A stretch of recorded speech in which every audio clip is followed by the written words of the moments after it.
Inertial ஃப்ரேம்னா என்ன, நான் inertial frame அப்படின்னா என்ன?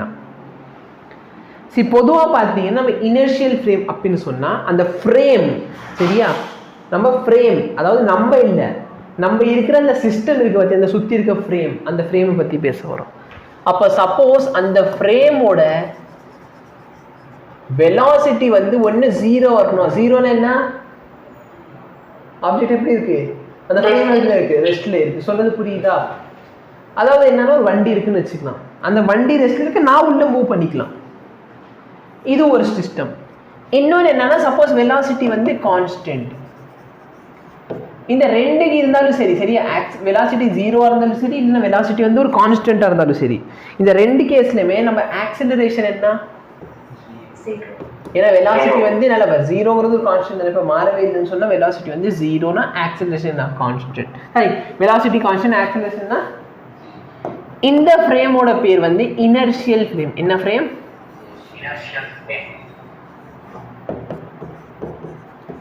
இந்த இனர்ஷியல் ஃப்ரேம்ல பார்த்தீங்கன்னா நம்ம இப்போ வரைக்கும் பார்த்த நியூட்டன்ஸ் லா ஆஃப் மோஷன் வந்து valid. Newton's law of motion என்னது? வேலிடாக இருக்கும். இதே நான் இனர்ஷியல் ஃப்ரேம்னு சொன்னா acceleration is not equal to 0. அப்படின்னா பேசிக் இந்த ஃப்ரேம் என்ன ஆகுது? ஆக்சிலரேட்டட் ஃப்ரேம்ல இருக்கு. புரியுதா இல்லையா? அப்ப ஆக்சிலரேட்டட் ஃப்ரேம்னு சொன்னா அது என்ன, இது என்னது? Non inertial frame. என்ன frame?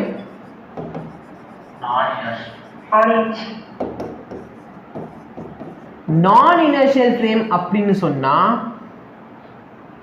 Newton's law of motion வந்து invalid. Newton's law of motion என்ன ஆயிரும்? இதை நம்ம இந்த இடத்துல அப்ளை பண்ண முடியாது. புரியுதா இல்லையா? இது வந்து புரிஞ்சுக்கிறதுக்காக ஒரு சில எக்ஸாம்பிள், சரியா? என்ன அப்படின்னா இங்கே எடுத்துக்கோ. சப்போஸ் ஒரு object v is equal to 10 metre per second ஸ்பீடில் போகுது. அப்போ வெலாசிட்டி கான்ஸ்டன்ட், ஆக்சிலரேஷன் என்ன ஆயிடுச்சு? இது இனர்ஷியல் ஃப்ரேமா இல்லை நான் இனர்ஷியல் ஃப்ரேமா? ஏன்னா ஆக்சிலரேஷன் 0னாலே இனர்ஷியல் ஃப்ரேம். லிஃப்ட் வந்து மேலே போகுது, என்ன ஆக்சிலரேஷன்ல போகுது? g/2ல போகுது. அப்ப இது இனர்ஷியல் ஃப்ரேமா நான் இனர்ஷியல் ஃப்ரேமா? நான் இனர்ஷியல் ஃப்ரேம். ரெஸ்ட்ல இருக்கு அப்படின்னா அது என்ன ஃப்ரேம்? ஏன்னா வெலாசிட்டி 0, வெலாசிட்டி தான், ஆக்சிலரேஷன் 0, அப்ப இனர்ஷியல் ஃப்ரேம். ஃப்ரீ ஃபால் என்ன ஃப்ரேம்? Non inertial. ஏன் நான் இனர்ஷியல்? ஏன்னா ஃப்ரீ ஃபால் அப்ப ஆக்சிலரேஷன் எவ்வளவு இருக்க போகுது? g அளவுக்கு இருக்கும். புரியுதா? அப்ப இங்க ஆக்சிலரேஷனோட வேல்யூ என்ன ஆயிடுச்சு? g. புரியுதா? ஓகே. ஃப்ரீ ஃபால்ல வெலாசிட்டி எப்படி தம்பி 0 இருக்கும்? ஃப்ரீ ஃபால்ல என்ன, பந்து வந்து அப்படி கீழே வரப்போகுது. அப்ப ஸ்டார்டிங் வெலாசிட்டி மட்டும் தான் 0 இருக்கும், வர வர வர வேகம் கூடிக்கிட்டே தான் போகும். கரெக்டா இல்லையா? ஓகே. விவரே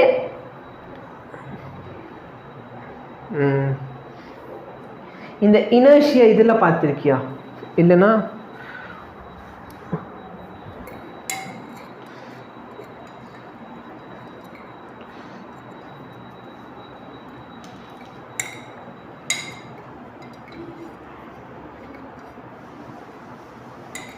இதை மட்டும் தண்ணி குடிச்சிட்டு வாங்க.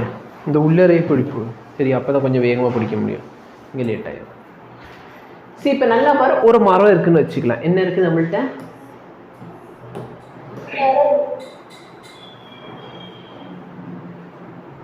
இந்த மரம் பார்த்தோன்னா பொதுவாக எதில் இருக்கும்? ரெஸ்ட்ல இருக்குமா, மோஷன்ல இருக்குமா? ரெஸ்ட்ல இருக்குன்னு சொன்னா அதோட வெலாசிட்டி வந்து 0. வெலாசிட்டி 0னா இதுல ஆக்ட் ஆகிற ஆக்சலரேஷன் என்ன சார்? ஆக்சலரேஷன் 0னா இந்த பாடி மேல ஆக்ட் ஆகிற நெட் ஃபோர்ஸ் என்ன? நெட் ஃபோர்ஸ் எவ்வளவு தான்? 0 தான். கரெக்டா இல்லையா? எஸ், இது அப்படி கீழே வச்சிரு. சொல்றது புரியுதா? எஸ். இப்போ நான் 3 பேரை கூப்பிட்டு வரேன், சரியா? 3 பேர் இங்க வாங்கடா, சரியா? 3 பேர் என்ன சொல்றேன்? அந்த மரத்தோட ஈக்குவேஷன் இந்த மரம் வந்து என்ன ஃபோர்ஸ்ல இருக்குது, சரியா? அதோட வெலாசிட்டி என்ன அப்படின்னு கேட்குறேன். ஒருத்தவன் என்ன அபியஞ்சல் மாதிரி நல்ல சோம்பேறிகள். உட்காந்துட்டேன் நல்லா. அப்ப நான் உட்காந்துட்டேன்னா என் வெலாசிட்டி என்ன? நான் உட்காந்து அந்த மரத்தை பாக்குறேன், எனக்கு அந்த மரம் மூவ் ஆகுற மாதிரி இருக்குமா? மரம் அப்படியே ரெஸ்ட்ல இருக்கு, கரெக்டா இல்லையா? அப்ப அந்த மரத்துல ஆக்சிலரேஷன் ஏதாச்சும் இருக்கா? இல்ல. அப்ப ஆக்சிலரேஷன் இஸ் ஈக்குவல் டு 0னா அந்த மரத்து மேல ஏதாச்சும் ஃபோர்ஸ் ஆக்ட் ஆகுதா? 0, கரெக்டா இல்லையா? ஒருத்தன் என்ன பண்றான், இப்படி எழுதிக்கிட்டே அந்த மரத்தை நோக்கி போறான். ஒருத்தன் என்ன பண்றான், எழுதிக்கிட்டே என்ன பண்றான், மரத்துக்கு பக்கத்துல போறான். அப்ப அவனை பொறுத்து இருக்க வரைக்கும் ஆக்சுவலா ரிலேட்டிவ் வெலாசிட்டி கான்செப்ட் யூஸ் பண்ண என்ன ஆகும், அவனை பொறுத்த மரம் அவன்கிட்ட வருது, கரெக்டா இல்லையா? அப்ப வெலாசிட்டி ஒரு குறிப்பிட்ட கான்ஸ்டன்ட் வெலாசிட்டில மரம் கிட்ட வருது, ஆமாவா இல்லையா? அப்ப ஆக்சிலரேஷன் அவனுக்கு என்னது? அப்ப மரத்து மேல ஃபோர்ஸ், நெட் ஃபோர்ஸ் எவ்வளவு இருக்கும்? கரெக்டா இல்லையா? சொல்றது புரியுதா? இப்போ ஒருத்தன் என்ன பண்றான், நல்ல ஆக்சிலரேட் ஆயிட்டு ஓடிக்கிட்டே போறான். என்ன பண்றான், ஒரு ஆக்சிலரேஷன்ல ஓடிக்கிட்டு இருக்கான். சம் வேல்யூ, சம் ஏ வேல்யூல ஓடி போறான்னு வச்சுக்கோயே. அப்ப அவனை பொறுத்த வரைக்கும் இந்த மரம், அவன் என்ன சொன்ன, சார் நான் ரெஸ்ட்ல இருக்கேன் சார். அப்ப அந்த டிஸ்டன்ஸ் கம்மியா இருக்கும். அப்ப அவன் என்ன சொல்றான், ஆக்சுவலா யார் மூவ் ஆகி வரா, மரம் என்னை நோக்கி வருது. அப்ப அவனை பொறுத்த ஆக்சிலரேஷனுக்கு ஒரு வேல்யூ இருக்குமா இருக்காதா? அப்ப நெட் ஃபோர்ஸ் இருக்கா இல்லையா? நெட் ஃபோர்ஸ் ஆக்ட் ஆகுது, ஆகுதா இல்லையா? பட் நீயே யோசி, அந்த மரத்து மேல ஃபோர்ஸ் ஏதாச்சும் ஆக்ட் ஆகுதா? அப்ப நல்லா பாருங்க, மார்க் போடுறப்ப இவன் வந்து கரெக்ட், 10க்கு 10 போட்டுடலாமா? இவரோட ஆன்சர் கரெக்ட், 10க்கு 10.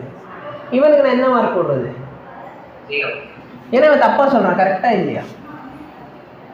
அப்ப இவன் வந்து என்ன சொல்றான், சார் என்னமோ தப்பு நடந்துருக்கு சார்.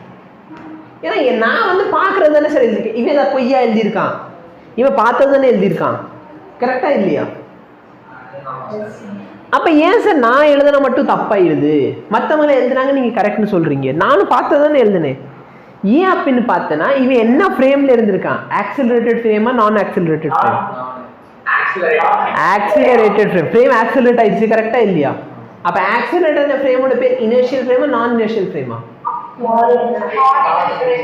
தலைவர் நான் இனர்ஷியல் ஃப்ரேம்ல இருந்திருக்காரு, கரெக்டா இல்லையா?